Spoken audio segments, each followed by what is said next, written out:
we were advised by a local to move our boat from the seaward side to the harbour side, to the inside, because there's going to be a bit of a blow later, and it's slightly more sheltered on the harbour side.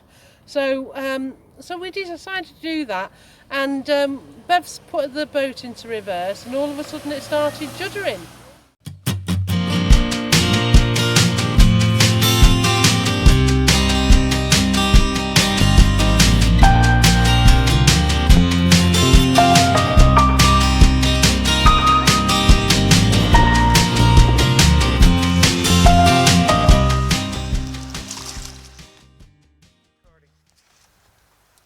We took our tough camera and strapped it to a pole to see what state the propeller was in. The problem was rather obvious. This is MJ Sailing, is that your channel? MJ Cook 2, is that your YouTube channel? Yeah, this is MJ Cook 2, and he has volunteered to go down. So he's got Beverly's wetsuit on, but he has got his own goggles. It fits very well, but let's say that the pink might not be your choice. Nobody cares down there, do they? No, not really. Nobody cares down there. Mike is a former diver, so this is familiar territory to him. He found that the netting was not jammed in hard, and so we tied a rope to it and pulled it out while he works it loose from underneath the boat. What you found? Just pick it up so it's better. Yeah. So what have you found? It does, doesn't it? Beverly's going to go and find the bin to get rid of the onion sack. But much better to have it off the boat than to have it round your prop. Well, our intrepid diver has elected to have chilli aboard. So Bev's making him the leftover chilli, and we've already done a video on making leftover chilli before, so we'll put a link to it up here. We'll put a link to it, so put a link to it up here. But as you can see, we're going to have some, he wants really good portions. That was his one mantra. So with the peppers, the tomatoes and lots of onions, I think lots of good portions will be in order. Definitely. Bev's just made our salad for tonight.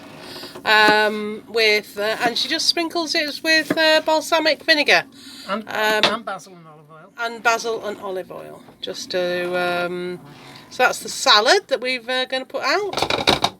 Mm-hmm. So that's the garlic mushrooms. Oh, she's filmed me cooking. And that's garlic bread.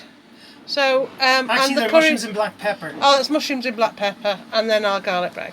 Yeah. So we're going to have an absolutely fantastic meal here on the Lass.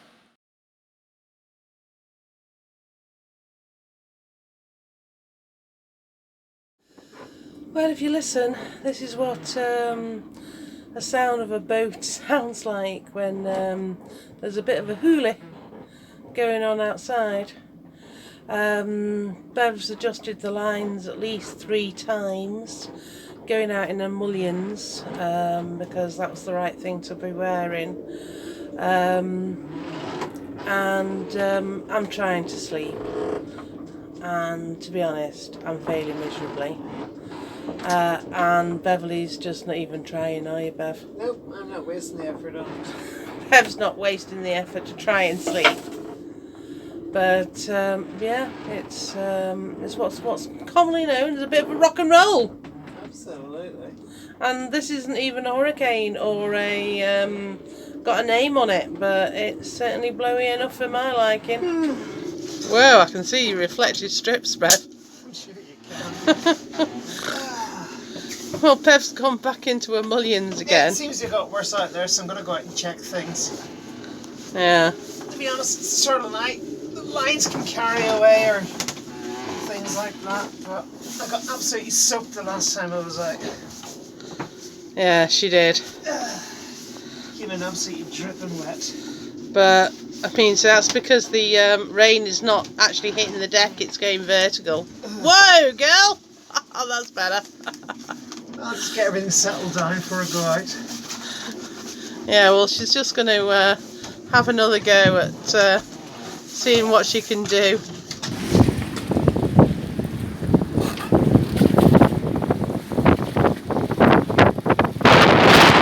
This is probably the scariest time I've ever spent on a boat. The one next to us is bouncing around, quite literally like a cork. I mean, it's tied up. It's got two bylines, a spring and a stern line, but the wind lifts it out of the water and I can actually see under the boat the big elan that's come in has got its transom to the waves, and you can see the waves breaking over the back of the transom. There's a big westerly down there and it's really, really rocking. And although I thought that we were having a rough night, compared to the other people, I think we're having quite a gentle time, but the ones who are further along the pontoon are having a far, far worse evening than us. And that big westerly, I can't believe just how much is going up and down in the waves. It's at least as big a boat as ours, maybe even a touch bigger. And it is absolutely being hammered over there. Yeah, when we were looking at this pontoon, the ones further out, we basically rejected those because they were windy, Yeah. and it wasn't even in the blow. No, it wasn't. So we basically tried to go as close into the land as we could. The motor cruiser that's come in, its springs have stretched and its bows now rubbing up against the pontoon, and there's nothing I can do about it. There's just so much force involved that if I tried to do anything, I'd probably get injured or get swept off the pontoon. It's too dangerous to go out and fiddle with any of the lines in places like that. I'm staying on the boat trying to adjust most of the lines. When I have to go onto our pontoon, I hang on to our boat. Everything is in motion here, absolutely everything. All the pontoons, all the boats. And there is another pontoon behind us, and then on the other side of that is a lee shore, a beach. If everything cuts loose, there's nowhere to go, absolutely nowhere. We're in bait here.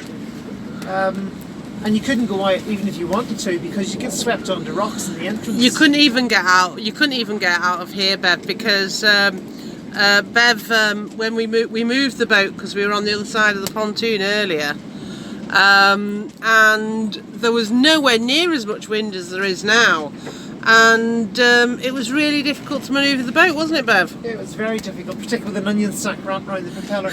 Yeah, but that was earlier today. That was just earlier.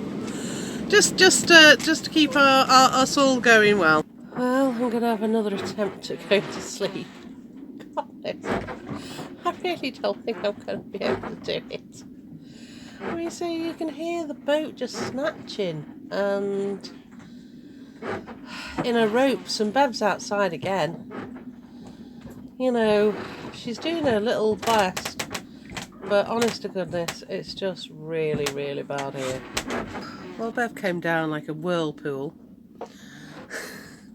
saying, "Where's the kedge rope?" So I got her the kedge rope out, because that's nylon, and she's hoping that by replacing a couple of the lines with a nylon line, that'll just give it a little bit more stretch.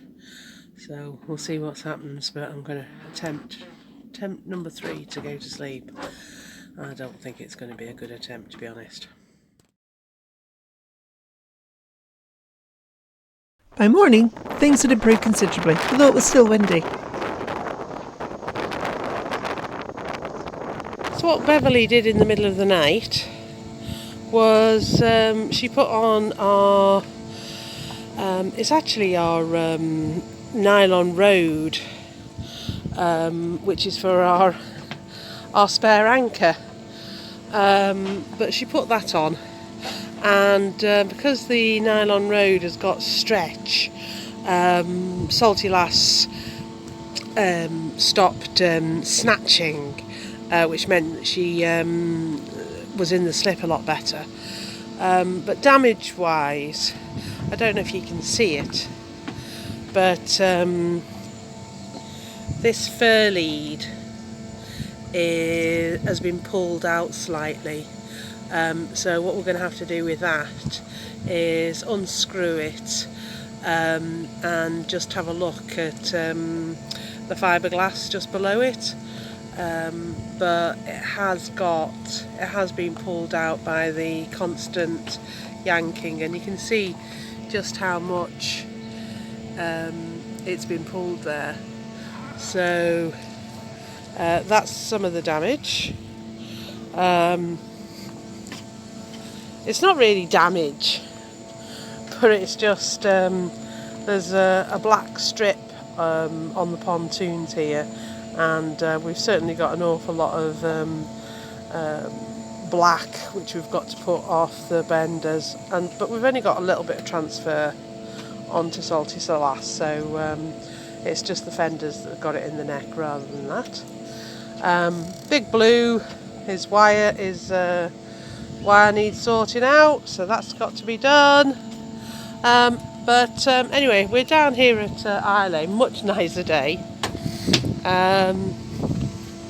But we had a little problem with the electrics, and what it was right here at the end there is a circuit breaker for the whole pontoon, and it was actually the whole pontoon electrics that had gone. So if you're ever here at Islay, which I have to say is a stunning little place, when it's beautiful, it really is beautiful, but I can tell you now, when it's not so beautiful, when the weather turns a bit ropey, it's horrible. We decided to cheer ourselves up by walking to the nearest distilleries. It's about a half-hour walk with whiskey at the end of it. Well, we're at Lefroy Distillery, and Bev and I became friends of Lefroy just so that we could Collect our ground rent. So this is our ground rent, a wee dram, but you get one of these every year, but you do have to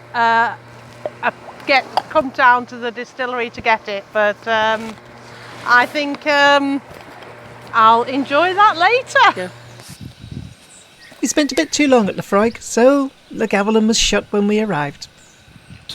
Well, we were a bit too late for the other distillery, but behind us you can see a lovely little castle, and it looks like some mooring balls. So, a bit of a rocky entrance to get in, but maybe you could moor up here. Well, currently Beverly's doing chicken wrapped in Parma ham with some chips. And mushrooms. So this is going to be our tea for the night. And like I say, one thing for certain, you do not starve on salty lass, because that chicken in Parma ham is going to be absolutely gorgeous. Well, that's dinner, and I don't know about you, but I think that looks pretty darn scrumptious. You can tell it's a sunny day here at Islay, because look at these pontoons. Everybody's left. Except us. I know, and even we're ready to slip. Well, bye-bye Port Ellen. Lovely little town.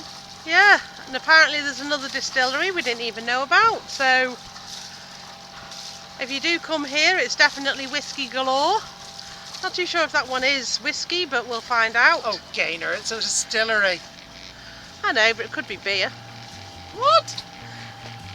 I'm just saying, it could be beer.